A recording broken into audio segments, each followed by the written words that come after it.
ယောဂီတို့ဒါဆေးစခန်းဆိုတာဒါ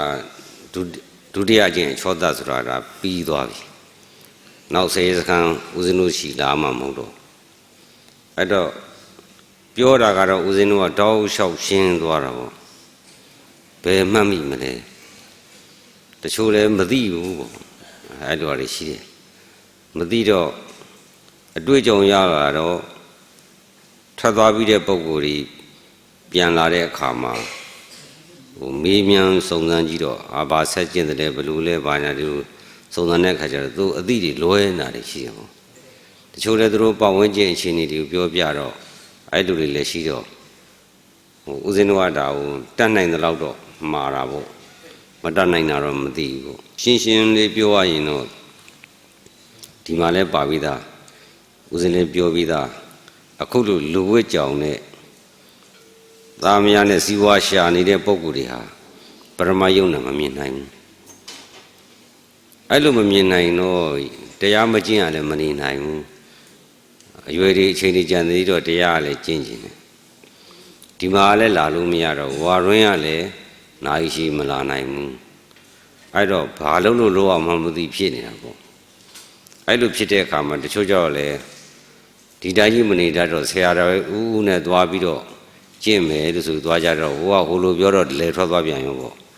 အဲ့လိုတွေဖြစ်နေတာအဲ့လိုလေထွက်သွားတယ်အဲ့ဒီအရာတွေလည်းဦးဇင်းတို့အများကြီးသိရတယ်ပေါ့တကယ်တမ်းကျတော့ဒီမှာလည်းရေးထားတယ်ဒီဝိပဿနာအလုပ်ဆိုတာသူကမြစ်ကူးတယ်လို့မြစ်ကူးတဲ့ပုဂ္ဂိုလ်ကဟိုဘက်ကန်းကူးမယ်ဆိုဒီဘက်ကန်းကိုပြန်မလှည့်တော့ပြန်မလှည့်တော့ပဲနဲ့ဟိုဘက်ကန်းရောက်အောင်လားသွားတာစားလို့ဆိုတော့တောတာပေါ့တောတော်ပေါ့စီးဆင်းသွားတာပေါ့တောင်ပေါ်ကြတဲ့ရေကအောက်ကိုစီးဆင်းသွားတာနောက်ကျောင်းပြန်မလှည့်တော့ဘူးအဲ့ဒါကိုတောတော်လို့ခေါ်တယ်အဲ့တောတော်နောက်ကျောင်းပြန်မလှည့်ပဲနဲ့ရှေ့သို့သာလင်းဆုံးငန်းတိုင်အောင်စီးဆင်းသွားတဲ့သဘောကိုနော်တောတာလို့ခေါ်တယ်အဲ့ဒါနဲ့ပြည့်စုံတာကိုတမ္ပနာကတောတောတာတမ္ပနာကတောနော်အဲ့ဒါကိုသောတာပန်သောတာစီစဉ်ခြင်းနောက်ကြောင်းပြန်မလဲခြင်းနိဗ္ဗာန်တည်းဟူသောပန်းတိုင်ရောက်အောင်ရှိသို့သာသွားခြင်းအဲ့လိုပြည့်စုံတာကိုသောတာပန်လို့ခေါ်တာသောတာပန်လည်းဖြစ်ခြင်းနဲ့အိမ်လည်းပြန်မယ်သားနဲ့မြန်လည်းဒိဋ္ဌိလည်းကတ်ခြင်းနဲ့ဟာဝိသခာဘလူတွေလျှောက်တွက်ကြတာပေါ့ဗျာနော်ဒီမှာဘယ်တထေးရစိတ်ဓာတ်တကြွအနာဂမိမဲ့တဲ့တောင်သားနဲ့မြန်နဲ့အိုးနဲ့အိမ်နဲ့နေသေးတာဒီလူတွေလျှောက်တွက်ကြတယ်ပေါ့တကယ်တမ်းကျတော့ပုဂ္ဂိုလ်ကြီးကိုပြောတာမဟုတ်ဘူးဒီမြင်နေရတဲ့ပုဂ္ဂိုလ်ကြီးကိုပြောတာမဟုတ်ဘူးစိတ်ကိုပြောတာစိတ်ဒီနောက်ကြောင်းပြန်မလဲတော့ဝိသကအနာရဘိန်တို့သည်အပေလေးပါးကိုပြန်မလဲတော့အဲ့ဒါနဲ့ပြည့်စုံလို့သောတာတရားကံတို့သည်လူဘုံနတ်ဘုံကိုလဲသေးတယ်အနာဂါမိမဲ့ကြတော့လူဘုံနတ်ဘုံကကာမဘုံဖြစ်လို့မလဲတော့ဘူးအဲ့ဒါလဲသောတာပဲအဲ့ဒါကဥဒ္ဒံသောတာလို့ခေါ်တယ်အထက်ကိုဆံတော့မဲ့သောတာအဲ့ဒါနဲ့ပြည့်စုံဥဒ္ဒံသောတာပန်လို့လည်းခေါ်တာပေါ့အနာဂါမိမတ်ကိုဒါဘောဝါဒနဲ့ပရိယေနဲ့လျှောက်ပြောကြတာတွေပေါ့သုဒ္ဓဝါဒ၅ဘုံကနေပြီးတော့နောက်ဆုံးအာသဝကုံသွားလို့ရှိရင်အောက်ပိုင်းတန်တရာ၃ပါးလုံးကိုပြတ်တောက်သွားတော့တယ်အဲ့ဒါကိုလည်းသောတာပဲအဲ့တော့နံပါတ်1ဘယ်ရသောတာပန်လဲဆိုတော့နောက်ကျောင်းပြန်မလဲတော့ဘူးဆိုတာယောဂီတို့အပေလေးပါးဆိုတဲ့နောက်ကျောင်းကိုပြန်မလဲတော့တဲ့သောတာ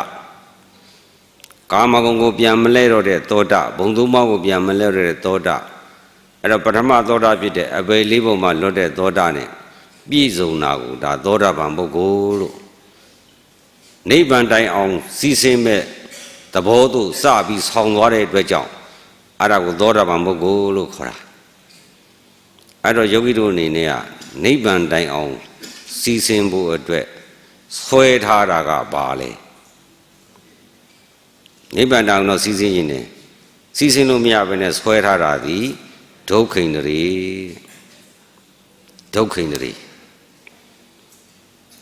ဒါလေးပါဖောက်ပြန်တဲ့ဒုက္ခဝေဒနာပေါ်မှာကန့်ညစ်တဲ့ဒေါသသူနဲ့ရင်ဆိုင်လာပြီဆိုရင်ဘာမှမထားတော့အကုန်လုံးတောင်းကြတော့တာပဲဒါကြောင့်မြတ်စွာဘုရားကဖာရိသောဒေါသကလောထုတ်ပြီးလမ်းနဲ့တွေ့၍ ဖာကလော်ပြီးသွားပြီလမ်းတွေရွေးတော့ရေစစ်တွေ့မယ်ရှေ့ဆက်သွားတယ်အဲ့ဒီဟိုဘက်ကျမှခန္ဓာ၅ပါးလို့မြင်တယ်အဲ့လိုခန္ဓာ၅ပါးလို့မြင်တော့ပထမဆုံးဒိဋ္ဌိအလတ်စားပြုတ်တာဒုက္ခိန္ဒြေကအကျဉ်းစားပြုတ်တယ်ယုံနာနှစ်ပါးသင်္ခါရတရားတွေပေါ်မှာအနိစ္စဒုက္ခအနတ္တရှုပြီးအလတ်စားပြုတ်တယ်အရိယာမတ်မှာအနုတ္တယပြုတ်တယ်ဒီလိုပရိယေတွေနဲ့ပြောရတယ်ပေါ့လေအဲ့တော့သောတာပန်ပုဂ္ဂိုလ်ဆိုတာဥပမာပြရမယ်ဆိုရင်မိမိအိမ်က9နှစ်သားကလေးလေးကြောင်းသွားထားပြီအထကတိမင်္ဂလာတုံမှာနေတော့အထကတိကိုသွားထားတယ်သွားထားတော့ဟိုလဲရောက်ကောကျောင်းဆရာလက်ခံလိုက်တော့သူ့ကိုဘယ်လိုခေါ်မလဲဒီကလေးကိုအထကတိမင်္ဂလာတုံကျောင်းသားလို့ခေါ်တာလက်ခံလိုက်ပြီဆိုရင် तू ကကျောင်းသားဖြစ်မသွားဘူးလားဘာကျောင်းသားလဲသူအထက်တန်းပညာသင်နေတာလားဝါလုံးရေးနေတာလားဒါပေမဲ့အထကကျောင်းဝင်းထဲမှာကျောင်းစာသင်ခွင့်ရတဲ့ပုဂ္ဂိုလ်အထကတိကျောင်းသားလို့ခေါ်ခြင်းဖြစ်သည်ဟုတ်တယ်နော်ဒါပေမဲ့သူသင်တာကတော့ဝါလုံးကစပြီးတော့မှကာယိခဝေးတက်တော်မှာကိုအဲ့တော့ဝါလုံးအစင်းကလည်းအထကတိကျောင်းသားတွေပါတာပဲအဲ့ဒီကနေပြီးတော့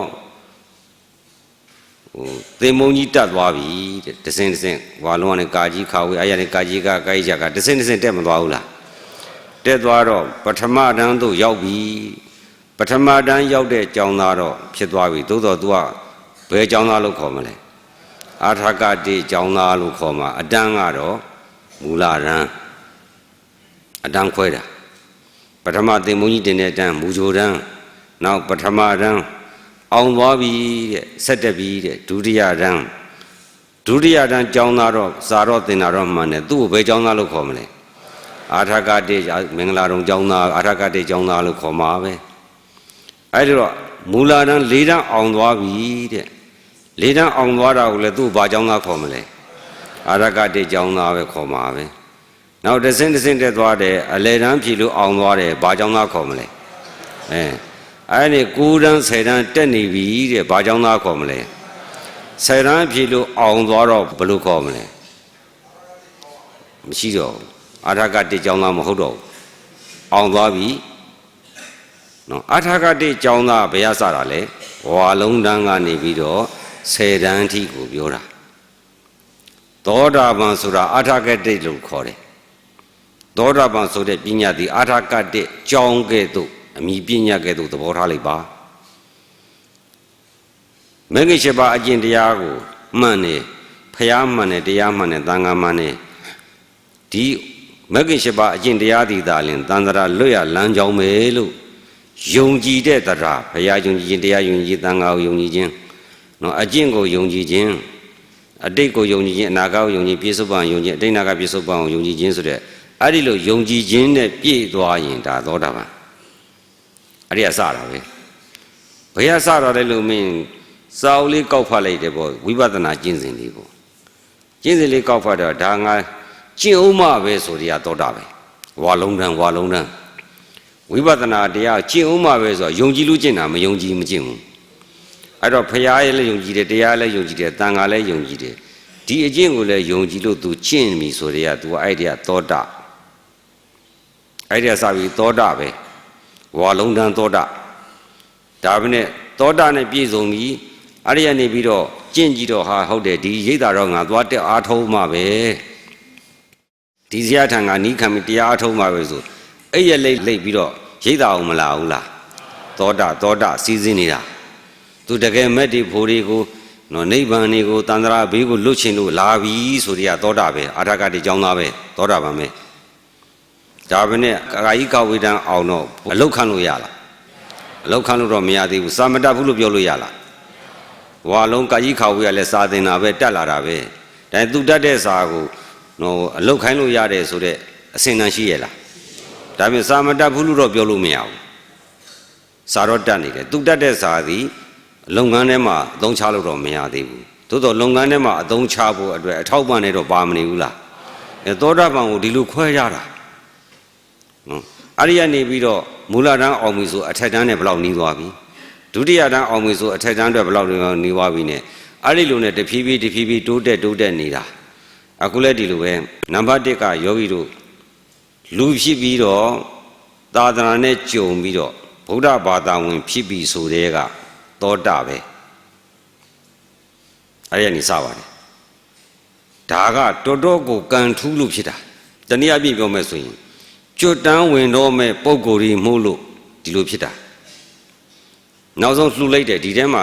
နိဗ္ဗာန်တပစ္စယောဟောတုလို့မလှူရဘူးတဲ့ပုဂ္ဂိုလ်ရှိလားအဲ့ဒီကသောတာပဲသူနိဗ္ဗာန်လှူခြင်းပါတယ်ဆိုပြီးတော့လှူလိုက်တယ်မဟုတ်ဘူးလားအယောစားပေးလိုက်တယ်ဆူတောင်းလိုက်တယ်အပင်ပြုတ်လိုက်တယ်နိဗ္ဗာန်လှူခြင်းလို့ဒီဒါနပြုပါတယ်လို့အကြောင်းပြုပြီးကာမတတ္တိဝိပစ္စတိကာမပစ္စယောဝိပါကပစ္စယောပဋိစ္စသမုပ္ပါပဋိစ္စဆိုတာအကြောင်းတန်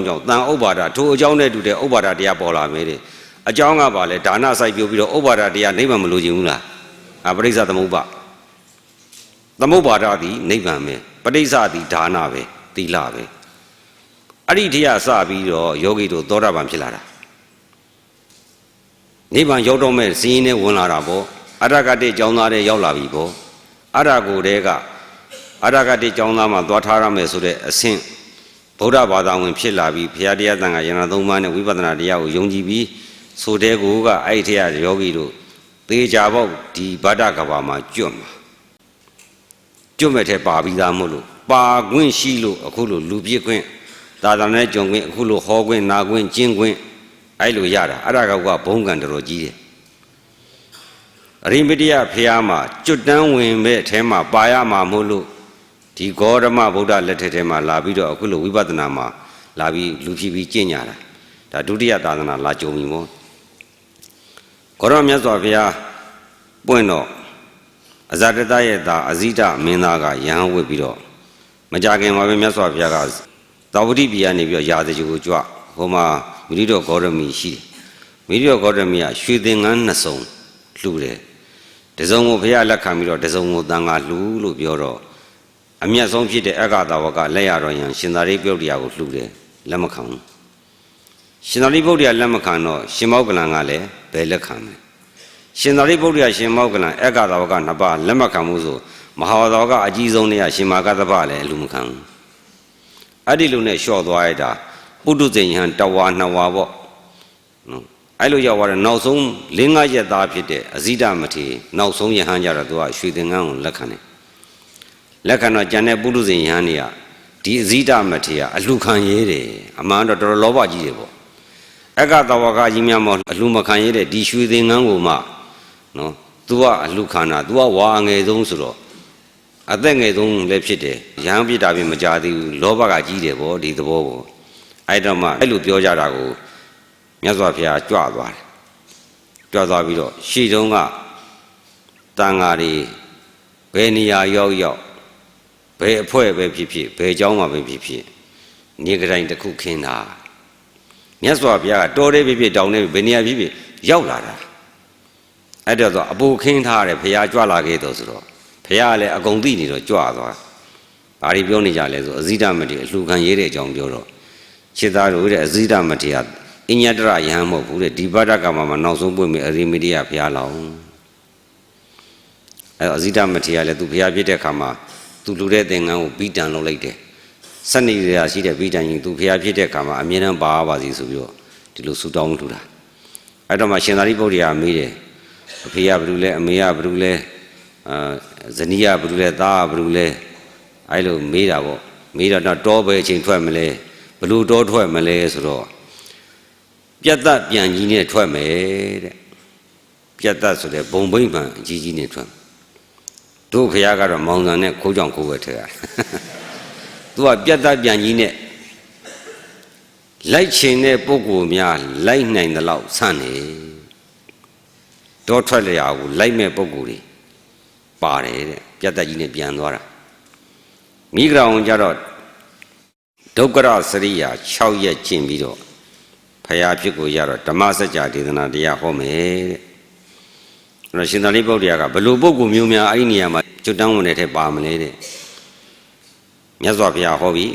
ငါဤသာသနာဆိုအခုသာသနာကိုပြောတာ မိမိရင်ဝင်သားကိုဖြစ်စေခြားသူတစ်ပါးရဲ့သားကိုဖြစ်စေသာသနာပေါင်းတို့သွတ်သွင်းတဲ့ပုဂ္ဂိုလ်စည်ရင်းနေပြနေပြီနော်အရိမတိယဘုရားပို့ရင်ကျွတ်တန်းဝင်မဲ့ပုဂ္ဂိုလ်ဒီဘုရားစည်ရင်းပြနေပြီမိမိကိုမိမိသာသနာပေါင်းတက်တဲ့ပုဂ္ဂိုလ်တရားအားထုတ်တဲ့ပုဂ္ဂိုလ်တရားနာတဲ့ပုဂ္ဂိုလ်တရားအားထုတ်တဲ့ပုဂ္ဂိုလ်လှူဒန်းစောက်ရှောက်တဲ့ပုဂ္ဂိုလ်ဝေယဝိဇ္ဇပြုတဲ့ပုဂ္ဂိုလ်ဥပုသ်ရင်တိဆောက်တဲ့ပုဂ္ဂိုလ်ဟာလားညောင်ထောက်လမ်းဖောက်တဲ့ပုဂ္ဂိုလ်ဇေယျတစောင်းကိုကြောင်းအဟောင်းပြင်းတဲ့ပုဂ္ဂိုလ်အသစ်တိဆောက်တဲ့ပုဂ္ဂိုလ်အဲ့ဒီပုဂ္ဂိုလ်ကြီးပါမယ်တဲ့လူကဂရေတသိန်းနတ်ကဂရေတသိန်းကျွတ်တန်းဝင်မဲ့ထဲမှာပါမှာကဒီသာသနာမှာအခုလိုရည်ချင်းနဲ့ပြည့်စုံနေပဲပုဂ္ဂိုလ်မှသာလေကိုပါမှာကိုအခုတော့ယောဂီတို့ကဒီမှာဥပုသ်ဆောင်မှုတဲ့လူလည်းရှိတယ်ကိုသားရှားတယ်မှာလို့ရှင်ပြုတဲ့ပုဂ္ဂိုလ်တွေလည်းရှိတယ်တရားတွေလည်းနာတယ်တရားတွေလည်းအားထုတ်တယ်တရားအားထုတ်တဲ့ပုဂ္ဂိုလ်တွေလည်းစောင့်ရှောက်တယ်သာသနာတော်ကလည်းစောင့်ရှောက်တယ်ဆိုဒီပုဂ္ဂိုလ်တွေမှမပါဘယ်ပုဂ္ဂိုလ်ပါစရာရှိသေးတယ်အဲ့တော့ဦးဇင်းတို့ကဘာလုပ်ရလဲဆိုတော့အဲ့ဒီမှာသောတာပန်တရားကံအနာကံမဟုတ်ပဲနဲ့အရတ္တမတ္တိရအောင်ဦးဇင်းကဒီကနာနာရိုက်ထားတာသဘောပေါက်တယ်ဟာလားခင်ဗျားတို့ကတော့ကဆွဲဟဲ့သီခံမှာသူဘာပြောကောက်ထားတာဟဲ့ဒါကဒီယုတ်ကြီးကိုစွန့်ဘလို့စွန့်ရမှာလဲတဲ့ကြိုက်လဲကြိုက်ထားတယ်ကွာသူလဲကောက်ဆွဲတာဘလို့စွန့်ရမှာလဲကဲလုံးပုံပညာအဲ့ဒါတော့သီခံမှာဆိုရင်နားမလို့စွန့်ရဘာစွန့်မှမသိဘလို့ရှုရမှာလဲတဲ့ကဲပြောရုပ်ကဦးသိန်းပြောတယ်စတရားထိုင်နေရတန်ရှင်းသောအိမ်လေးနဲ့သပွဲပေါ်မှာတင်ထားတဲ့ကော်ပေါရုပ်ကလေးပါနေပါဆိုကာတောင်းရုပ်ဖြစ်တွန့်လိမ်မဲရှုပ်ရွဲ့ဆောင်ပုံအမှန်ကျုပ်ကိုမြန်ဆန္ဒပြနေလားပေါ့အဲ့လိုဖြစ်နေအဲ့တော့ယောဂီတို့ဦးဇင်းရဲ့ရည်ရွယ်ချက်ကပြစ္ဆုတ်ပံမှာလေတရားရှာတဲ့အခါမှာတွေ့ဝေမှုမရှိအောင်နော်ဦးဇင်းကရှင်းပေးရသေးတယ်အဲ့လိုရှင်းပေးတဲ့အတွက်ကြောင့်ပညာပါရမီမရဘူးလားအေးအဲ့ဒါကလည်းပြစ္ဆုတ်ပံလည်းအကျိုးပေးမယ်နောက်အနာဂတ်မှာလည်းဓာရီဟာယောဂီတော့အခုနာထားကျင့်ထားကြတယ်ဟိုကြတော့အုံဖွက်ပဲတခါတည်းတန်းရမှာဒီမှာတွေကနာပွားထားကျင့်ထားထုထားထောင်းထားတဲ့ပုဂ္ဂိုလ်ကအဲ့ဒီမှာအရတ္တဖို့တန်းရောက်မှာအဲ့ဒါကြောင့်မလို့ဦးဇင်းကဒီမှာနာခဲ့ကျင့်ခဲ့တဲ့ဟာတွေကကမ္မန္တတ္တိဝိပစ္စတိပါရမီဆိုတဲ့ခုနရင့်ကျက်မှုတွေကဟိုမှာသွားပြီးအကျိုးပေးတာခန္တီပါရမီတဲ့ဒါနပါရမီအမြင်ဒါနဝိတုဒါနနဲ့ယောဂီတို့တရားထိုင်တော့ခန္ဓာ၅ပါးယုံနာ၅ပါးလှူဒန်းပါ၏ကတ်လူပါ၏မလှူဘူးလားတကယ်လှူရဲ့လားဘုရားဆုံးတော်တင်တာဦးဇင်းတို့ငယ်တော့ကျောင်းသားတွေအလှည့်ကြဘုရားဆုံးတော်တင်ရဆုံးတော်တင်တဲ့ဟာကပြန်စွန့်တာကိုဆုံးတော်တင်တဲ့ကျောင်းသားစားဖို့အဲ့တော့ကျောင်းသားဆုံးတော်တင်တာဘုရားအတွက်လားသူ့အတွက်လားအဲ့တော့ဒါနပါရမီရွတ်တော့ကတော့ခန္ဓာ၅ပါးယုံနာတစ်ပါးလှူဒန်းပါဝိညာတက်တော့ငါပစ္စည်းဆွဲတာအဲ့တော့ခန္ဓာ၅ပါးယုံနာတစ်ပါးကိုတဲ့လှူတဲ့တဲ့ကြောင့်ဒါနပါရမီအခု၈ပါးသီလထိန်းတော့သီလပါရမီနော်ဥပိ္ပခပါရမီဒီအချိန်မှာတော့ရထက်ရွာထဲမှာဝမ်းသာစရာအကြောင်းတွေလည်းရှိမယ်ဝမ်းနေစရာအကြောင်းတွေလည်းရှိသားသမီးစိတ်မချလို့ဘာလို့ညာလို့ပေါ့လေအဲ့လိုဝမ်းနေစရာဝမ်းသာစရာအကြောင်းတွေရှိခဲ့တာကိုလေလှစ်လူရှုခဲ့ရတာဒါဥပိ္ပခပါရမီနိကမပါရမီအခုတောထွက်လာတာပေါ့အာယုန်တော်ကာမဂုဏ်တော်တွေကထွက်မလာဘူးလားထွက်လာတာနိကမပါရမီပညာပါရမီအခုလိုနာကြတယ်ပေါ့မေတ္တာပါရမီနော်ဒီတရားထိန်ထဲမှာချင်းကြိုက်မဲ့ကြိုက်ကွာမေတ္တာပဲထားလိုက်တော့မယ်သူ့အောင်ကြိုက်ပါစီတော့ခန္တီပါရမီတဲ့ဘာလို့ရမလဲကောက်ဆွဲတတ်တာသိခန္ဓာလားကောက်ဆွဲအဲ့တော့မဟာပလင်9နိုင်ရှိတာအောင်သည်ဖြစ်စေမောင်သည်ဖြစ်စေပေါ့ဗျာခန္တီပါရမီတော့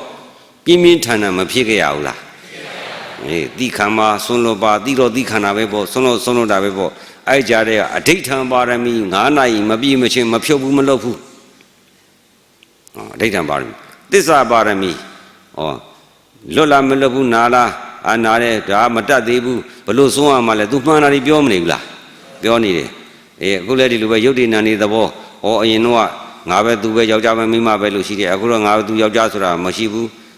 ဒါအမှန်တရားတွေပေါ့လေဒါဦးဇင်းတို့တရားကျင့်တာနဲ့ပတ်သက်လို့ပြောရမှာမှန်မှန်ကန်ကန်အမှန်ကိုအမှန်တိုင်းသစ္စာကိုပြောတာအဲ့ဒါသစ္စာပါနေအဋိဋ္ဌံပါရမီတဲ့နော်10ရက်အဋိဋ္ဌံ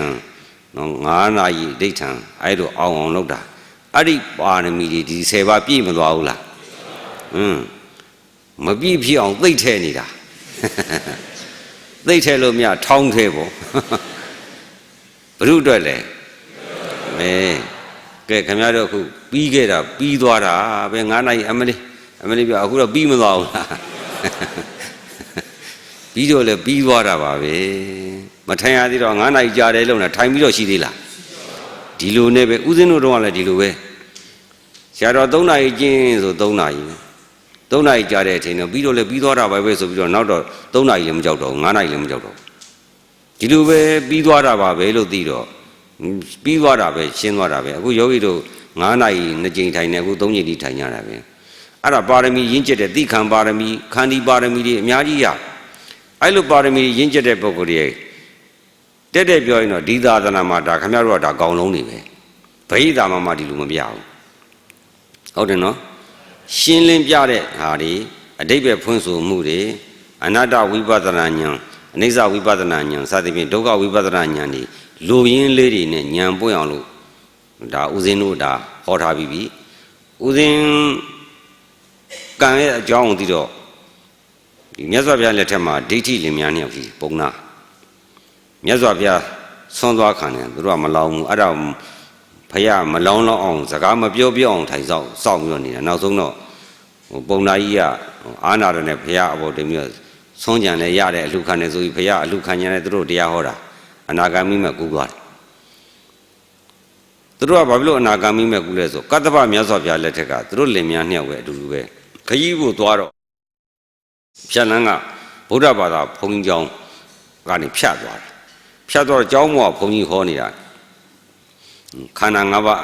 အနိစ္စဒုက္ခအနတ္တကိုဟောနေတော့သူတို့ကကျောင်းဟုတ်ပဲလည်းရောက်တော့သူတို့လင်များနှစ်ယောက်ပြောတယ်ဟာဒီဖယားကဒီကတ္တဗဖယားသူ့တရားကလည်းဒီခန္ဓာတွေကမမြဲဘူးဆင်းရဲတယ်အစိုးမရဘူးလို့ဟောတယ်ဘလို့မမြဲတာလဲဘလို့ဆင်းရဲတာလဲဘလို့အစိုးမရတယ်လို့လင်မယားနှစ်ယောက်ဒါဆင်ញင်သုံးသပ်လိုက်တာပေါ့အဲ့ဒီရဲ့ကံကနော်ဒီဂေါရမမြတ်ဖျားနဲ့တွေ့တော့လူလာဖြစ်ပြီးတော့အနာဂါမိမဲ့ဆိုင်သွားတယ်အခုလို့နေလားငါလားကျင့်ထားတဲ့ပုဂ္ဂိုလ်တွေအတွက်ကတော့ဘာပြောစရာလို့လဲအဲ့တော့ဦးဇင်းကဟိုမှာလင်မြန်သောဉာဏ်နဲ့ပြည့်စုံဖို့ကဒီသာသနာမှာလိုအပ်တဲ့ဉာဏ်တွေကိုဦးဇင်းတို့ဖွင့်ပေးတာတိတာပေါ့ဦးဇင်းတို့စပြီးဟောရ80အမြင်တန်းလျှောက်တာဘယ်မှမမြင်လဲဒါပေမဲ့ဟောစေခဏတော့ဟုတ်တယ်လို့သဘောလေးတော့မသိဘူးလားအဲ့ဒါလေးရရင်တော်ပြီဦးဇင်းတို့အဲ့လောက်ရရင်တော့ပြစ္ဆုတ်ပံတည်ငါခဏဉာဏ်ထဲမှာမိကြီးလေးချစ်တယ်လို့လင်းကနေလက်ကနေဟိုဆိုလိုတာကတော့ဉာဏ်ကလေးရှင်းရှင်းလေးပေါ်သွားတာပေါ့ဉာဏ်အမြင်လေးကအမှန်မြင်တာလေးကိုသိသွားတဲ့တခဏဟိုဉာဏ်ပေါက်ခါလေးကအဲ့ဒါပါရမီပဲအဲ့ဒါဤပါရမီလဲဦးဇင်းတို့ကနောင်ဖျားပွင့်တဲ့အခါမှာတခါတည်းပွင့်သွားအောင်လို့အာမနေရအောင်လဲအားထည့်ပေးခြင်းနဲ့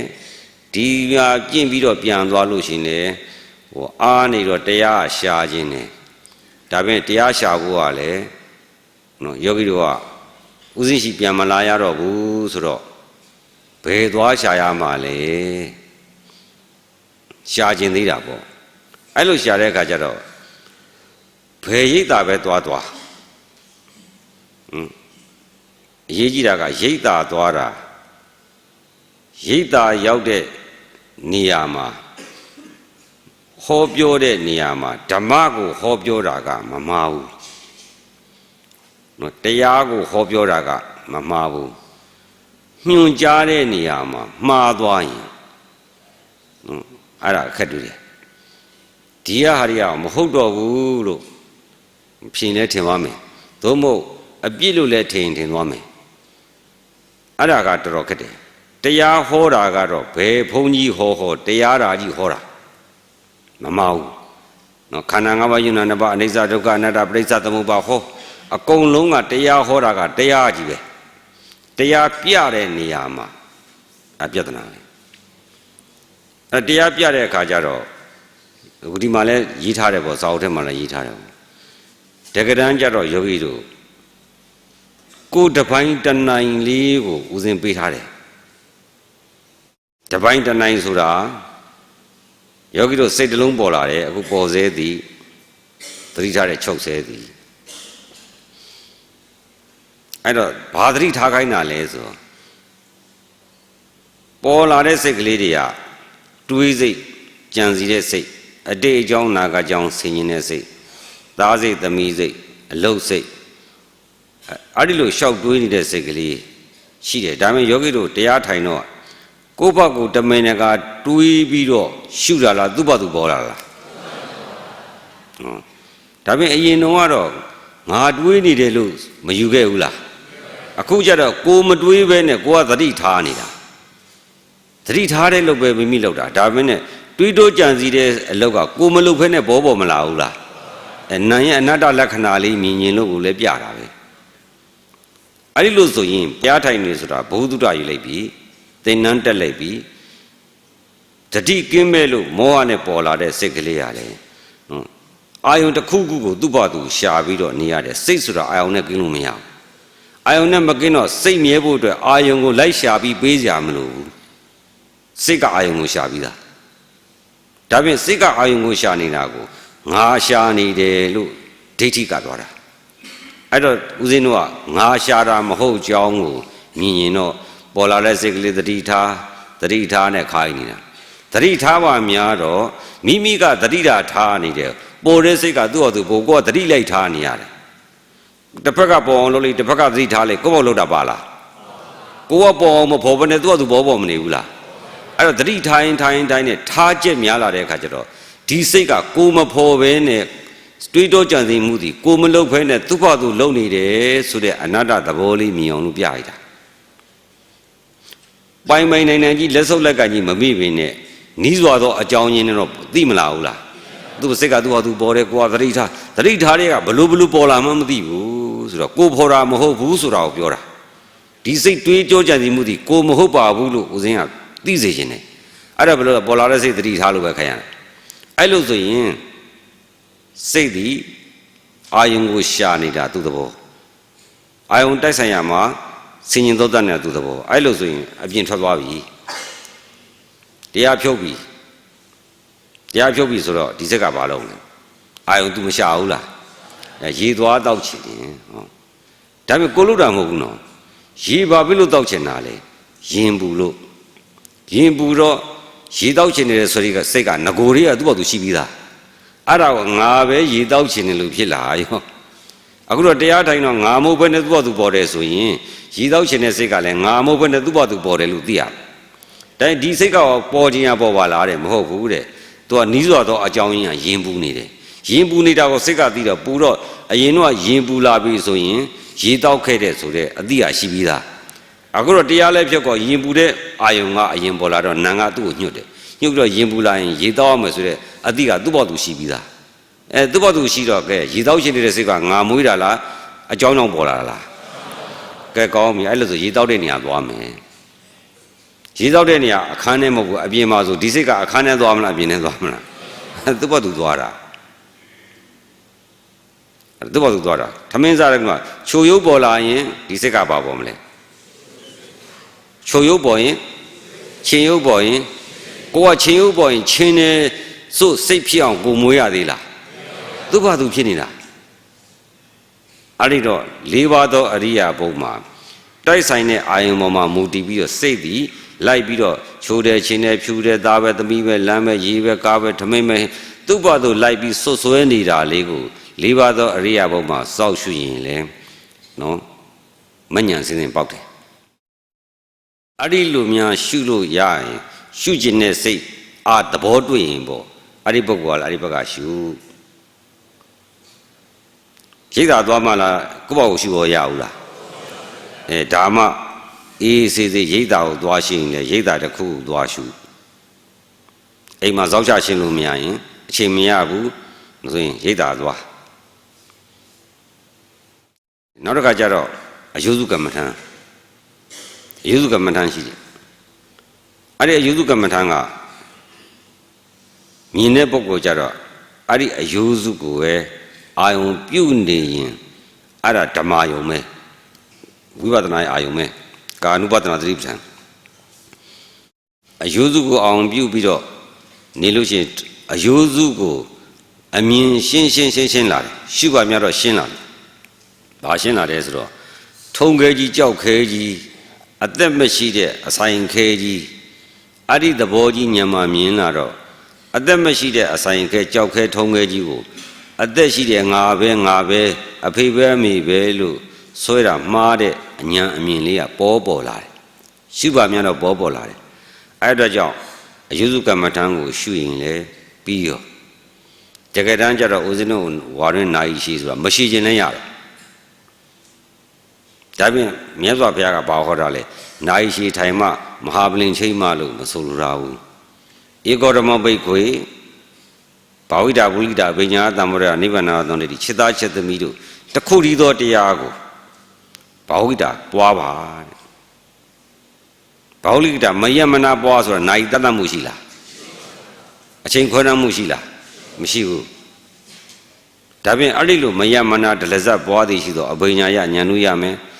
တံဘောဓယသစ္စာ၄ပါးရမယ်နိဗ္ဗာန်ရမယ်လို့နိဗ္ဗာန်လိုချင်ရင်တခုတည်းသောတရားကိုပွားမနာရန်ပွားလို့ပြောထားတာမနာရန်ခမရတို့အယုစုကြီးအိမ်မှာပွားလို့ရမယ်ပေါ်သမျှစိတ်ကိုတော်သမျှရုပ်ကိုစိတ်ကလိုက်ဆွဆွဲနေတာချက်တိုင်းရှုလို့ရပါမလားကွက်ကြားပဲရမှာပေါ့အဲ့ဒီမှာအိန္ဒြေမရင်ကျက်လို့ရှိရင်ဉာဏ်တော့မပေါက်သွားဘူးခဏလေးတော့ပေါက်သွားတယ်အမြဲတမ်းဉာဏ်ပေါက်ဆိုတာပြင်းငိမ့်တည်းတဲ့တမာဒိန္ဒြေရှိမှပြင်းငိမ့်တည်းရှိတယ်တမာတိကပညတ်ကိုကိလေသာကိုဖယ်ပြီးတော့ပရမယုံနံပေါ်မှာမြဲအောင်နော်အစိုးတရားဖြစ်အောင်လုပ်အောင်မယ်အဲ့လိုအစိုးတရားဖြစ်လို့ယထာကြီးမိဘုံတရားပြည့်မှထွက်တယ်လို့မိဘုံတရားနဲ့တူတဲ့တမာတိကခိုင်ခံ့မှုမိဘုံချင်းတရားမပြည့်ခဲ့လို့ရှိရင်ပြင်းငိမ့်တွေကပညာမကူဘူးဟောတမာဒိန္ဒြေပြည့်တော့မှဘယင်ကြီးနဲ့တူတဲ့ပြင်းငိမ့်တွေကထွက်လာတာတမာတိကဘာကိုဖယ်ထားလဲကိလေသာနဲ့ပညာကိုဖယ်မထားဘူးလားဖယ်ထားတော့မှစင်ကြယ်မှပညာကလာပြီးတော့ရှုတာကိုကလာပါလို့ခေါ်လို့မရဘူးဒီကတမာဒိန္ဒြေမရင်ကျက်ပဲနဲ့ပညာကြီးလာပါလို့လည်းမရဘူးအဲ့တော့ယောဂီတို့သားနဲ့မြားနဲ့အိုးနဲ့အိမ်နဲ့ပြင်းငိမ့်တွေတမာဒိန္ဒြေကူးပါမလားမကူရှုတော့ရှုရမှာပဲနော်ကျင့်မယ်ရှုမယ်ပွားမယ်ပါရမီရင်းကျက်မှုမမရဘူးလားဒီလောက်ရမှာဦးဇင်းကပြောပြီးပြီလေတရားတွေးကျင်တယ်ဆိုရင်ဓာတ်၄ပါးရှုလိုက်ရတယ်တခုခုပဲညအိပ်ပြီးတဲ့အလကားနားနေပြီတဲ့အလကားအားနေပြီတဲ့ဘာလို့နေလဲတွန်းလိုက်ကန်လိုက်နေဖြစ်မနေဘူးလားဒါတရားပဲသူကသူပြနေပြီဘာပြလဲဒီတွန်းတလဲကန်တလဲလေးဟာဒီလေးမရှိခဲ့လို့ရှင်တွန်းတလဲကန်တလဲမဖြစ်ခဲ့ရင်ဒီယုတ်ကြီးအသက်မရှင်တော့ဘူးစိတ်မရှိတော့ဘူးပေါ့အခုတော့တွန်းတလဲကန်တလဲဖြစ်နေတဲ့သဘောသည်နော်ငါကသေမာကြောက်လို့ငါစိတ်မရှိရင်သေမာကြောက်လို့စိတ်ရှင်နေအောင်လေကိုတွန်းတလဲကန်တလဲရိတ်ခါကိုယူနေရတယ်လို့ရှိလားသူ့ဘာသူရှူရှိုက်ပြီးတော့ယူနေဘူးလားငါရှူရလားသူ့ဘာသူရှူနေလားအေးကံရဲ့တတ္တိကံဆောက်တဲ့အိမ်မို့လို့ကံအဟုံမကုံသေးတော့ကံဒီကံအဟုံကုံတဲ့အထိသွားနိုင်ရောက်နိုင်အောင်လို့အဲ့ဒီကံကပဲသူ့ဘာသူရှူရှိုက်တယ်ဘလို့ရှုဝိပဿနာပဲဒါပြင်ဒီယုတ်ကလေချောင်းဖြစ်တဲ့ယုတ်ဒီထက်မှလေဒီမလောင်ထားဘူးလားလေမရှိရင်စိတ်ရှိပါမလားအဲ့တော့စိတ်ရှိတာဘာကြောင့်လဲလေချောင်းဖြစ်တဲ့စိတ်ကိုငါစိတ်လို့ဆိုရင်မှန်ပါမလားဟောယုတ်ကောနာကိုတွဲရှုပါအဲ့တော့ဒီကလေယုတ်ကြီးလေဒီသူလောင်ထားတဲ့အာဟာရယုတ်ကြီးပူတဲ့အေးတဲ့ဓာတ်တွေလောင်ထားတာတွေပြောမှုမှမှုပထဝီတွေလောင်တာအဲ့လိုစတိုကန်ကြီးအပူဆောင်းပြီးတော့စိတ်ကတားမြန်တော့စိတ်တကပြဖို့အတွက်ဇဝိတယုတ်တွေစိတ်တစယုတ်တွေအများကြီးထင်းလို့ပဲ ကျိုးပြရတော့ရုပ်ကအများကြီးလို့တယ်အဲ့ဒါကြောင့်စိတ်တွေကကံမကုန်မချင်းကောင်းကံမကောင်းကံနေခံစားဖို့အတွက်အတိတ်ကပြုတဲ့ကံအဟုန်မကုန်မချင်းအဟုန်ကုန်တဲ့အထိရောက်အောင်လို့ကံကဟာဒီခန္ဓာအိမ်ဆိုတာစိတ်ဖြစ်တဲ့လေတွေရေတွေပထဝီတွေအပူအေးတွေအပိုးရှံလှောင်မထားဘူးလားအဲ့ဒါလူမဟုတ်ဘူးစတိုကန်းကြီးရေဓာတ်လေဓာတ်မြေဓာတ်အပူဓာတ်အဲ့ဓာတ်တွေလှောင်ထားတော့ကြိုတင်လှောင်ထားမှအဲ့တော့မှစိတ်ကဘလောက်ဖြစ်နောက်ကရိတ်ခါရှိနေအောင်အဲ့ဒီမှာရေလိုရင်ရေဖြည့်လိုက်အစာလိုရင်အစာဖြည့်လိုက်အရေးကြီးတဲ့လောင်စာကတော့လေပဲတရှူတဆိုင်မှာသူကလောင်စာပေးနေရတယ်နိုင်ဝတ်တဲ့ပုံမခံဘူးသေရောအဲ့တော့ဒီလေကလည်းငါရှင်တာမဟုတ်လေဝင်လေထွက်တာငါလောက်တာမဟုတ်လေချောင်းဖြစ်တဲ့စိတ်ကလည်းငါစိတ်မဟုတ်တိုက်ဆိုင်လို့အောင်ပေါ်တော့လဲငါစိတ်မဟုတ်တဲ့စိတ်ကလိုက်ဆွဆွဲနေတာလဲငါမဟုတ်လို့ဝိပဿနာနယ်ကိုယောဂီတို့ကိုပြန်နှံ့ရအောင်ဦးဇင်းကလမ်းခင်းပေးလိုက်ပြီသားကြိုက်တဲ့လမ်းကလျှောက်ဒါလေးပါရှုမလားအယုစုရှုမလားအာသုဘရှုမလား32ကရတလုံးမြင်အောင်ရှုမလားတိုင်းဒီမှာရုပ်ပေါ်လို့နာမ်ပေါ်တယ်ရုပ်ပြောင်းနာမ်ပြောင်းရှုတဲ့သဘောရှုမလားဒါပေမဲ့စိတ်ကိုပဲဥစည်းပြီးတော့ဆိုင်ရစိတ်တွေကိုပဲအာယုန်တွေကိုလိုက်ပြီးပြညတ်နေတာအဲ့ပြညတ်ပရမလည်းကွဲသွားရောတကယ်လို့ကြည့်ကွဲသွားရင်မရတော့ဘူးဘလို့မှစိတ်ကအပြင်ကိုထုတ်လို့မရတော့ဥမာဒီကနေပြီးတော့ဒါကိုကြည့်မယ်ဆိုလို့ရှိရင်မြင်တာကဒီမှာမဟုတ်ဘူးစိတ်မှာဆိုတော့ဒီယုတ်ကဒီမနာမှာပေါ်နေပြီဆိုဒီကိုညွတ်လို့ရပါမလားမရတော့ဘူးလောကကြီးကချုပ်သွားတာအဲ့တော့ယောဂီတို့အနေနဲ့ဝိပဿနာလမ်းကြောင်းကိုအယုစုယုတ်ကမ္မထံဝေဒနာကမ္မထံဆိုတာဝေဒနာကမ္မထံဆိုတာဝေဒနာဟာနံခံစားတာအဲ့ဒါကဦးဇင်းတို့ပထမဇန်သမာဓိမှာဥပိ္ပခပြန်ခွာနိုင်မှရမယ်အကယ်၍နမိတ်မရှိဘူးဆိုရင်ဦးဇင်းတို့အာနိမိတ္တနည်းနဲ့ဆိုရင်ဒုတိယဘဝင်ကြမှမြင်တယ်အဲ့ဒီဒုတိယဘဝင်မကြမချင်းဝေဒနာလျှောက်ပြောအပြောဝေဒနာပဲရှိတယ်သဘောဝေဒနာမရဘူးဘာဖြစ်လဲဆိုတော့သဘောဝေဒနာမှာအပြောမရှိဘူးပရမတ်ကိုအောင်ပြုတော့မယ်ဆိုလို့ရှိရင်ခုနလက်တိဥသောခန္ဓာ၅ပါးသည်ခန္ဓာ၅ပါးအကျမ်းတလွှာက32ခုတ္တဓာတ်၄ပါးပူတင်းထုံခြင်းဆိုတဲ့ပြဉ္ညာကြီးပါနေတဲ့အဲ့ဒီတရုဏဝိပဿနာကပထမဘဝင်မှာရှိလို့ရတယ်ဒုတိယဘဝင်ကျတော့ခုနလိုတင်ညာတွေချုပ်ပြဉ္ညာတွေချုပ်ကုန်တယ်ပြဉ္ညာတွေချုပ်ကုန်တော့ထိုင်တဲ့ဒိဋ္ဌံတရားတွေပူရာတင်းတာတောင်းတာခြေလက်ကိုကောင်းနေအကုန်ချုပ်တရားရှုတဲ့ပုဂ္ဂိုလ်ရဲ့ခန္ဓာကြီးဆိုတာရှိသေးလားခင်ဗျားတို့သိနေတဲ့ခန္ဓာကြီးမရှိဘူးအဲ့သိနေတဲ့ခန္ဓာကြီးမရှိတာကိုအဲ့ဒီခန္ဓာကြီးအရှိနဲ့လိုက်ရှုနေတာဒရုဏဝိပဿနာအောက်မှနေပတ်ချက်လေနေအဲ့ဒီကြတော့ဒုတိယဘဝင်ကြတော့အခုပေါ်စေသည်ချုပ်စေသည်အကယ်၍ပေါ်တိုင်းစက်ကလေးတွေးတော့ကြံစည်မှုတစ်လုံးပေါ်တစ်လုံးသည်လို့တတိလေးလည်းမြဲလေးရောဟိုမှာချုပ်ပြီးသားလေးဖြစ်နေတတိထားတာနဲ့ချုပ်ပြီးသားလေးဆိုတော့ချုပ်ပြီးမှတော့အတင်းဖန်တီးစရာမလိုတော့ချုပ်မှုသဘောလေးကိုပိုင်းခြားပြီးသိတယ်အဲ့ဒီသိတဲ့အသည့်တတိကလှုပ်လို့ရသေးလားမလှုပ်တော့ဘူးအဲ့ဒါအိန္ဒြေလို့ခေါ်တယ်အဲ့ဒါမှသမားတတိလွတ်တာနဲ့ဘာဖြစ်လဲပေါ်ရောတတိမလွတ်တော့ဘူးဆိုပေါ်ဦးမလားမပေါ်တော့ပညာနဲ့ရှင်တဲ့စိတ်တွေရှိသေးလားမရှိတော့နာယီတွေအချိန်တွေခြေတော့တွေကိုယ်တွေတင်းတာတွေတောင်းတာတွေရှိသေးလားအေးဦးဇင်းတို့နာယီရှိထိုင်နေဆိုတာအဲ့ပညာချုပ်သွားရင်နာယီလည်းမရှိတော့ဘူး10နာရီကြာသွားတယ်အခုထိုင်ပြီးအခုထားလိုက်လို့ဖြစ်မကြာတာ10နာရီဖြစ်သွားပြီဘာလို့ဆိုတော့နာယီဆိုတဲ့ပညာမရှိခဲ့ဘူးကြာတယ်ဆိုတဲ့ပညာမရှိခဲ့တော့ဘယ်နှနာရီလို့ရှိသေးလားဒါသူကတော့10နာရီကြာသွားပြီတော့နာယီရှိတွေတူတာတွေကြောက်စရာမလိုဘူးအလုတ်တာလုံးအလုံးနဲ့တူအောင်လုပ်ရင်တရားဆိုတာချမ်းသာတယ်မချမ်းသာတာတွေကိုပယ်ပြရမယ်စူးစူးတဲ့ပုဂ္ဂိုလ်စူးကြောင့်ဆင်းရဲရင်စူးကိုပယ်ပြရမှာပဲအခုလည်းမချမ်းသာသေးတဲ့ကိစ္စကပညာတရားတွေကလောင်ကျွမ်းတယ်အမိပညာဝါဒတွေဟာနော်လောင်ကျွမ်းစေတဲ့တရားအဲ့ဒီအမိပညာဝါဒနဲ့ဆင်းတဲ့ဒုတိယဇန်ဆိုတော့ဝိတဝိဇာရနှစ်ပါးစုံချုပ်နမိတ်ကြတော့နမိတ်အခြေခံသမရယာနိကကြတော့ပထမဇန်ကဝိတဝိဇာရပိတိဒုက္ခဧကဂရနဲ့အတိတ်နာကပြစ္ဆုတ်ပံဒေါရ၅ပါးချုပ်တယ်ဝိတဝိဇာရပိတိဒုက္ခဝိဇာရဆိုတာသုံးတတ်တာအဲ့ဒုတိယဇန်ကြတော့ဝိတဝိဇာရနှစ်ပါးဖြုတ်ပိတိဒုက္ခဆိုတော့ဒုတိယဇန်တက်တယ်အဲ့မှာဝိစာရဆိုတော့သုံးတတ်တာဦးဇင်းတို့ဒီမှာကြတော့ အာနိမိတ်တာဆိုတော့သုံးတတ်တာရောရှိသေးလားဝိတက်ဆိုတဲ့အာယုံကိုရှာတဲ့စိတ်ကောမရှိတော့ဘူးအာယုံမရှိတော့အာယုံရဲ့ကောင်းရတာဆိုရတာမရှိဘူးမရှိတော့ဒုက္ခမှာသောမနတပါချုပ်တော့အဓိကတော့ပညာချုပ်သွားတော့စိတ်တွေချုပ်သွားပြီးအမြည်ပေးတဲ့ဝါဒစိတ်တွေချုပ်မှုသဘော၌တည်တော့ကိလေသာတွေရှင်းမသွားဘူးလားတန်ရှင်းသွားအဲ့မှာချုပ်ဆဲမှာမျက်မှောက်ပြီးလို့တည်သွားလို့ရှိရင်ဘဝင်ကသူ့ဟာသူခြားပြီးတယ်ဒါပဲလို့ခြားတာလေပညာတွေသုံးနေတဲ့စိတ်ရဲ့အလင်းကကျမ်းနေတယ်အခုခင်ဗျားတို့ဝိညာဉ်တက်တော့မဟာပလင်မအောင်ခင်တော့ဒေါသစာကြီးအကျမ်းကြီးနေမရှိဘူးလားမဟာပလင်အောင်လဲသွားအဲ့ဒီကျမ်းကြီးထွက်သေးလားမထွက်ဘူးအခုကျတော့စဉ်းစားနေတဲ့စိတ်ကကျမ်းနေတယ်တအာယုံလိုက်ရှာရတာစိတ်ကကျမ်းနေအဲ့ဒီကျမ်းတဲ့အလင်းဟုံကြောင့်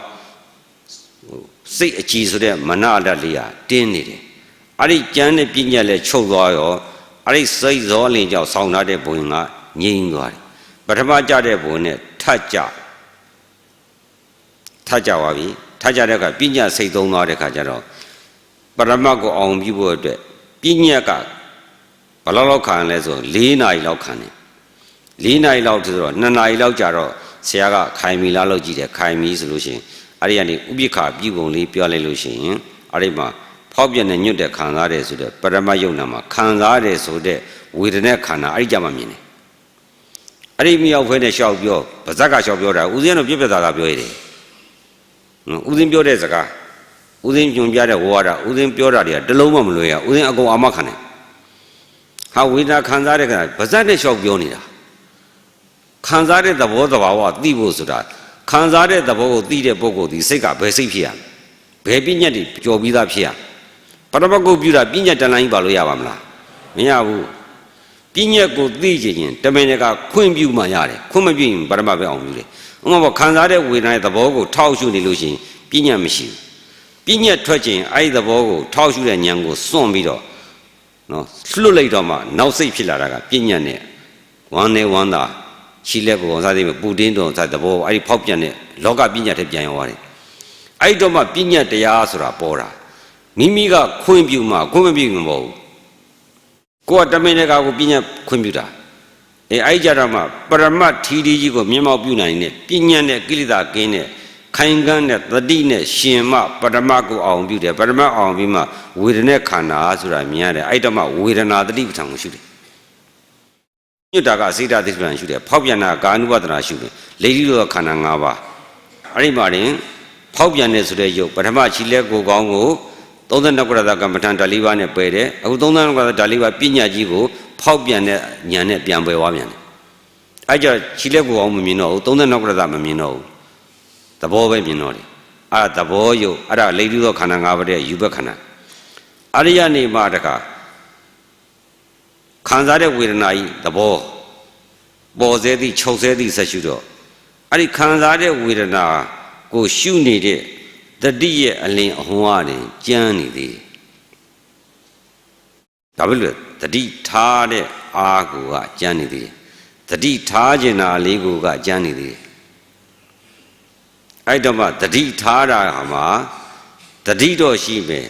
ထားသူမရှိတော့ဘဲနဲ့တတိထားတဲ့အဆင့်ထိအောင်ကျင့်ရတယ်အဲ့ဒီကြတော့မှစိတ်မှာကတ်တဲ့လောကီစိတ်အဟုန်နေအကုန်စွန့်သွားတော့တတိယဝင်ကြတတိယဝင်ကြဒါယောဂီတို့တော့လွယ်နဲ့မရနိုင်တဲ့အကြောင်းပြောတာအဲ့တတိယဝင်ကိုကြာဖို့အတွက်ပြည့်စုံတဲ့တတိပြီးဘယ်တော့မှဘယ်နည်းဘယ်နည်းရက်ထားတာဒီတိုင်းပဲဒီခွက်ကိုဒီမှာထားတယ်နောက်နေလာထားလဲဒီတိုင်းပဲနောက်နေလာကြည့်လဲဒီတိုင်းပဲဒီတိုင်းကကိုမရွေးတော့အောင်ခိုင်သွားတယ်ပထမဒုတိယဝင်ကမခိုင်ဘူး4 နာရီလောက်ပဲခိုင်တယ်4 နာရီကျော်လာတယ် तू ကတတိထိုင်နဲ့ထားတဲ့တတိလေးကမျောပြီးမောဟကသွားတဲ့အတွက်ကြောင့်မစင်ကြယ်သေးဘူးစတော်တာကိုမြင်နိုင်တဲ့စွမ်းအားမရှိသေးဘူးမစင်ကြယ်သေးဘူးမှန်ဘလူးအားပါဝါနေနေသေးတယ်အဲ့တော့နဲတာကြီးနဲ့ဟာနဲသလောက်ပဲ तू ရတယ်တတိကလုံးဝကိုမလွတ်တော့ဘူးဘယ်နှနာရီဘယ်နှရက်ကြာမလွတ်တော့အောင်ခိုင်ခန်းပြီဆိုတဲ့နော်ဂုံနဲ့ပြည့်စုံမှတတိယဝင်ကြအဲ့ကြတော့မနောအကြည်ကြီးဘဝင်ကိုမြင်ရပါတယ်ဒီမှာလည်းရေးထားတယ်ဘဝင်မမြင်တရားမဟုတ်ဘူး ဘဝင်ဆိုတာမနတတဲ့ပြောရလို့ရှိရင်တရားဆိုတာအဲ့ဒီမှာပဲရှိတယ်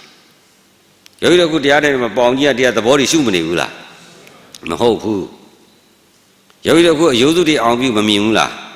မဟုတ်ဘူးအဲ့လိုဖြစ်တာအဲ့လိုဖြစ်သွားတော့ဘာဖြစ်လို့မဟုတ်တာလဲဆိုတော့မနောဝိညာဉ်သည်မနောဒွါရမှာတပါဘယ်မှအောင်မပြုနိုင်ဘူးအဲ့တော့တပ်ပိတပါမနောဝိညာဉ်ဒီပူတယ်ဆိုတာလဲဒီမှာပဲတောင်းတယ်ဆိုတာလဲဒီမှာပဲဖောက်ပြန်တယ်ဆိုတာလဲဒီမှာပဲဘာလျှောက်ပြောမနောမှာပဲရှိတယ်အဲ့တော့မနောဒွါရကိုမြင်မှဓမ္မကိုလည်းမြင်မှမနကိုလည်းမြင်မှမနဆိုတာဘဝင်ကိုပြောတာဘဝင်ဆိုတာစိတ်အကြည်ကိုပြောတာ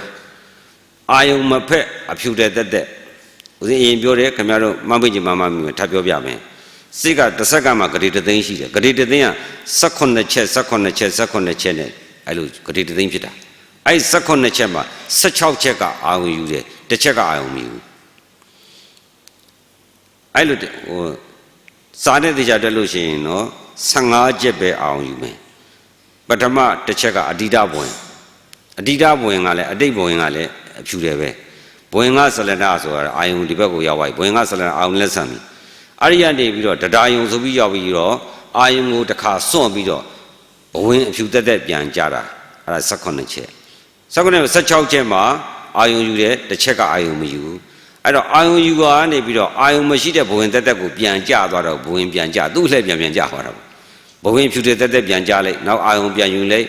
ဘဝင်ဖြူတက်တက်ပြန်ကြလိုက်တစ်စက္ကန့်ဂတိတသိန်းမှာအဲ့ဒီလို18ချက်နဲ့သွားတာအဲ့ဒီဘဝင်ကနော်စာပေပရိယတ်ဒီမှာသင်ကြတဲ့ဘဝင်ဦးဇင်းတို့ဒီမှာကြတော့စိတ်မိယာစိတ်အကြည်မိတဲ့စိတ်ကခက်ထန်တော့စိတ်ရမိယာနှလုံးအင်ကြီးကြမ်းမနေဘူးလားအဲ့ဒီနှလုံးအင်ကြီးကြမ်းတဲ့ဘဝင်ဒါပြင်ဘာပဲပြောဘဝင်ဆိုတဲ့စိတ်ကိုမသိသေးဘဝင်ဆိုတဲ့သဘောကိုမသိသေးဓမ္မဆိုတဲ့စင်ကြယ်မှုလမ်းကြောင်းကိုလုံးဝမရောက်သေးဘူးအဲ့ဒါကြောင့်မလို့ဓမ္မတတိပဋ္ဌာန်ဗမာရှုလဲမနောဒွါရမှာရှုတယ်ဥမာဒီမှာကြည့်ပေါ့ခွက်ကုန်မြင်တယ်ပေါ့ဓမ္မတတိပဋ္ဌာန်ရောက်တဲ့ဘောကဒီကိုအောင်ပြုလို့မရတော့ဘယ်ကိုအောင်ပြုမလဲဒီမှာပေါ်တဲ့ရုပ်ကလေးသကုပ္ပဒါရမှာ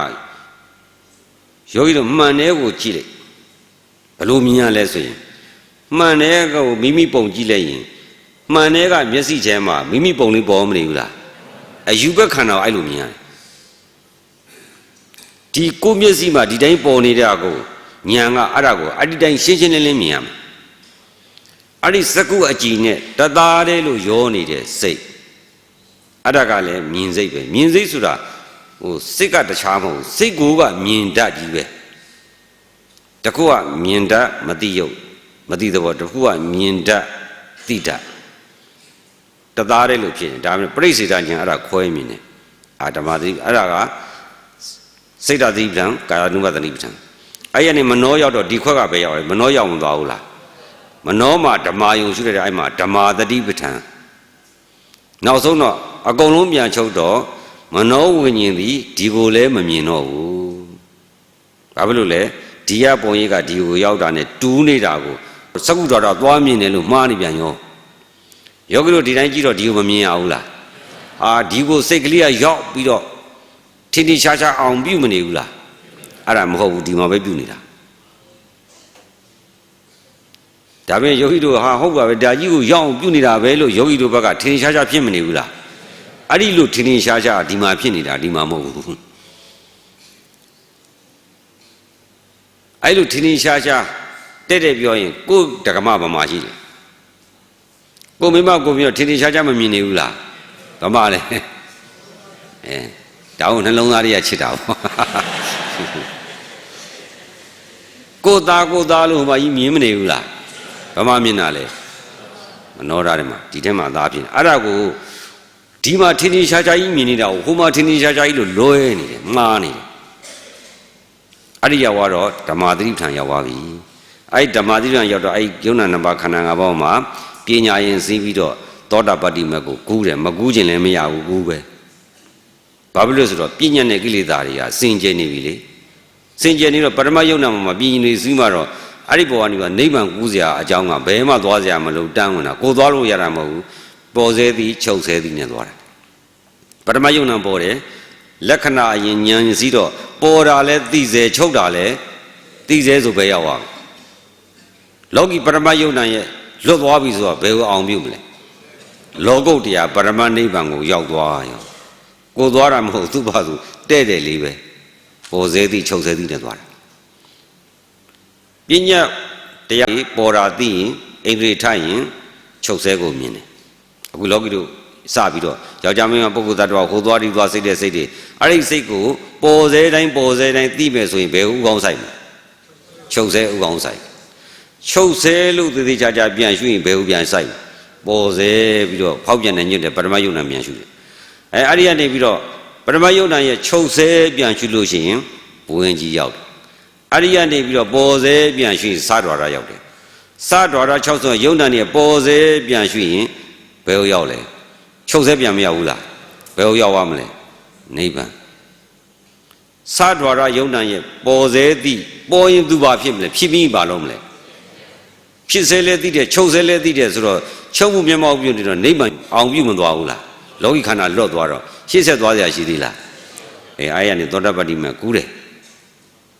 ဒါနိဗ္ဗာန်ကိုရောက်ချင်လို့ရောက်တာမဟုတ်ဘူးရောက်နိုင်တဲ့အင်္ဂါရက်ကနိဗ္ဗာန်ကိုလိုချင်လို့မဟုတ်ဘူးဥစဉ်အောင်ဂျုံးပြစ်ကုန်ပြီနော်ဦးစင်းဆရာတော်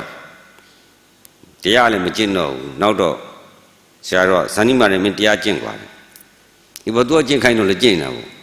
ရှုกว่าသူရှုလို့လည်းရှုလို့တာပဲအကူမဟုတ်ဘူးကိုကအမှန်ကတော့မွေရသေးနေပြီမွေသေးတော့ဦးစင်းတို့ငယ်တော့မွေသားစားတာရှိတော့မွေကိုအခွန်ချွတ်ခေါင်းဖြတ်ဥတွေအကုန်ထုတ်တော့ဘာမှမရှိတော့အခွန်ပဲရှိတော့တာရည်တဲ့ချတာကူးတယ်ဗျာแต่မသိတော့ရှင်နေတဲ့သဘောဆောင်နေဘူးလားမဟုတ်ဘူးမရှင်မှုသေးနေတာ तू ကဒီတိုင်းကြီးလွန်နေသေးတယ်ရေထဲမှာရှောက်သွားနေသေးတယ်အဲ့ဒါရှင်တယ်လို့ထင်တာအမှန်ကသေပြီးနေပြီအမှန်ကယုံနာနှစ်ပါးခန္ဓာ၅ပါးစဒွါရမှာကရှုရတာဖို့ဖို့ညံ့ညက်ဖြစ်နေပြီဒါပင်နဲ့နိဗ္ဗာန်ဆိုတာလည်းမတွေ့ဘူးယုတ်တိဏ္ဍနေမြင်လို့ရှိရင်နိဗ္ဗာန်မြင်တယ်ပြောတာဟုတ်မက်တေဖို့ရရတယ်ပြောတာဟုတ်ယုတ်တိဏ္ဍနေကလည်းဖို့ဖို့ညံ့ညက်ဖြစ်နေပြီဒီတပွင့်ဆိုလက်တွက်တွက်လိုက်မယ်လက်တွက်တွက်တာမှနောက်ကြသေးတယ်ဝင်သွားပြီအဲ့လိုမြန်တယ်အဲ့ဒါတောင်မှမတွေ့တော့နေပါစေဟာဆိုပြစ်ထားတာဆရာတော်ကလည်းမင်းတရားရှုပါဆိုရှုတယ်ရှုတော့အဲ့ရနေစားပြီးတော့အနတ္တမြင်တယ်တိုးရှုတယ်ဘယ်လိုရှုရလဲမသိဘူးရှုနေတာနောက်ထပ်တိုးရှုတာပဲသူရှုတဲ့အတိုင်းရှုခိုင်းတော့ဆက်ခိုင်းလို့မရတော့ဘူးအဲ့တော့သူလည်းရသွားတယ်အဲ့တော့ဦးဇင်းကလည်းဒီဓဝရ6ဆုံးရှုနေဓဝရ6ဆုံးရှုနေရနေပြီးတော့နောက်ဆုံး2နာရီပြည့်တော့ဒိဋ္ဌံပါရင်ပြည့်ပြီဆိုတော့ကျန်တဲ့ကိုယ်တော်ကြီးထွက်သွားတယ်ဦးဇင်းကဆရာတော်လက်ညှိုးထိုးပြီးကျင်းသွားတာဦးဇင်းကမရဘူးမဟုတ်ဘူးသူမမှန်ဘူးကိုထင်ရကိုကပဲမျက်နှာမအားမနေဘူးအရှင်ဖျားတို့ပဲရုပ်တည်နံဒီမြင်ရင်မက်တီဖို့တွေရမယ်နဲ့တပိတော့ကိုရုပ်နေနံဒီမြင်လို့ဖို့ဖို့ညံ့ညက်ဖြစ်နေဘာမဲ့ဘာဖို့ဘာနိဗ္ဗာန်မမြင်ဘူးလို့ဘယ်တော့မှမကျင်တော့အဲ့လိုပြောရတာဦးဇင်းကသို့ဝက်မထားတတ်ဘူးဝင်းမဲ့ဘာကောင်းဖြစ်ဖြစ်အဲ့လိုပြောဆရာတော်လည်းငေါ့ကနေထွက်ပြီးကုဋေတက်သွားတယ်